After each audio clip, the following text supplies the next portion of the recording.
Welcome to The Explainer.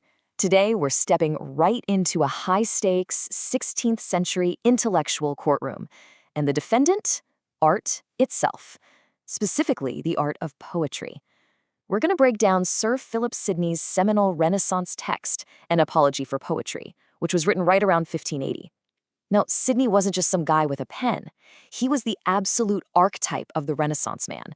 We're talking a knight, a statesman, a soldier. And as you'll see in this explainer, he uses every single ounce of that formidable intellect to defend the very concept of human creative imagination. Okay, let's set the stage here. Sidney looks around and sees this massive cultural crisis. Poetry, which used to be considered the absolute pinnacle of human learning, has fallen so hard that it's become, in his own words, the laughingstock of children. So why did this happen?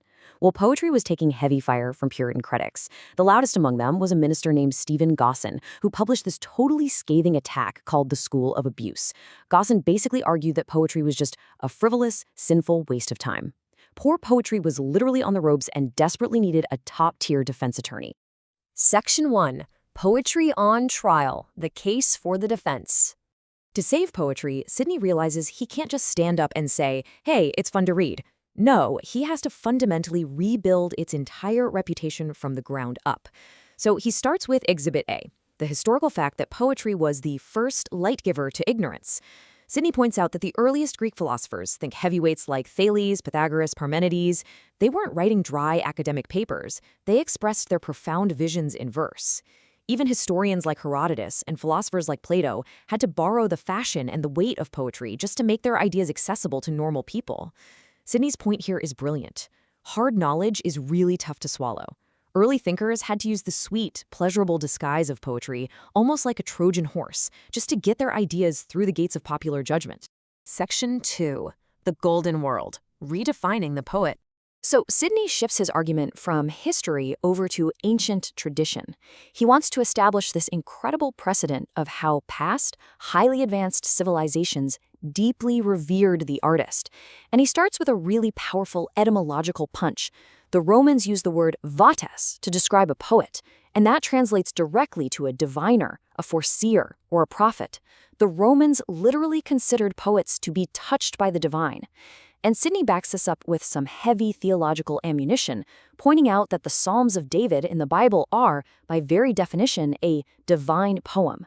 Prophecy and poetry were completely intertwined. Honestly, that doesn't sound like something that deserves to be kicked out of the Church of God, does it? He follows that up with a second etymological punch. The ancient Greeks gave us the root of our word poet, the word poiein, which simply means to make. For Sidney, this is the master key to understanding the artist. You see, the poet isn't just someone who observes and records what already exists. The poet is an active creator, imitating the heavenly maker by bringing entirely new things into existence. This brings us to what is, frankly, Sidney's most brilliant concept. Think about every other science or discipline out there. They're completely boxed in by the physical laws of nature. An astronomer has to look at the stars exactly as they are. A doctor is entirely bound by the human body as it is. They're trapped in what Sidney calls nature's brazen, or brass, world. But the poet roams totally free within the zodiac of their own wit. The poet can invent demigods, heroes, cyclops, entirely ideal landscapes. The poet takes nature's flawed brazen world and delivers a perfect golden one. Now, Sidney anchors this in a deep theological idea. He says our infected will keeps us flawed because of original sin, but our erected wit, our creative intellect, allows us to catch a real glimpse of divine perfection through art. So, how exactly does the poet pull this off? Well, Sidney borrows the concept of mimesis, or imitation, from Aristotle, but he expands it into three distinct categories. First, you have divine poets, like the authors of the Old Testament. Second, you have philosophical or historical poets. These guys write in verse, sure, but they're still trapped by a specific factual subject. But that third category, that is where the magic happens. He calls them right poets. Right poets aren't trying to just copy what is. They use their pure invention to paint a vibrant picture of what may be and what should be. Their ultimate goal is to teach and delight the audience, literally moving humanity toward goodness. Which leads us to this massive overarching question. If the ultimate goal of all earthly learning is virtuous action, meaning actually being a good person and doing good things out in the world, which field of study actually gets us there? Who teaches virtue best? Section 3. The ultimate showdown. Poetry versus philosophy versus history. Sidney brings the rival disciplines of philosophy and history up to the witness stand for a masterful and, frankly, aggressive cross-examination. Let's walk through his logic here. The moral philosopher claims they teach virtue best by giving you the abstract precept, the bare rule. The drawback? It's incredibly obscure, dark, general, and let's be honest, kind of boring. On the flip side, the historian claims they teach virtue best by giving you concrete examples from the past. The drawback there? History is tied to reality, and reality is a foolish, messy world. In real history, the bad guys often win, which actually teaches a negative lesson. But then we have poetry. Poetry takes the philosopher's abstract rule and couples it with a perfect, concrete example, creating the perfect picture. It entirely bypasses the ugly flaws of reality to show you exactly what virtue looks like in its absolute best colors. Because it combines the best parts of philosophy and history, Sidney delivers his triumphant verdict. He completely shatters the conventional Renaissance hierarchy of knowledge, boldly declaring, "Of all sciences is our poet the monarch." Poetry is the undisputed king of human learning because it doesn't just tell you what you're supposed to do, it actually moves your heart to want to do it. Section 4. Answering the critics. Rapid-fire rebuttals. But Sidney knows this trial isn't over just yet. He still has to face 4 major, extremely harsh charges from the Puritan prosecution. Charge 1, there are other, more fruitful sciences. Charge 2, poetry is the mother of lies. Charge 3, it encourages lustful love and sinfulness. And charge 4, the ultimate appeal to authority, the great philosopher Plato famously banished poets from his ideal republic. Now, these are serious intellectual accusations, so how does Sidney handle them?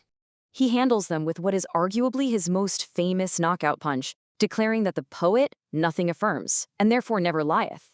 It is just pure logical brilliance. Think about it. You can only be a liar if you claim to be telling the literal truth and fail.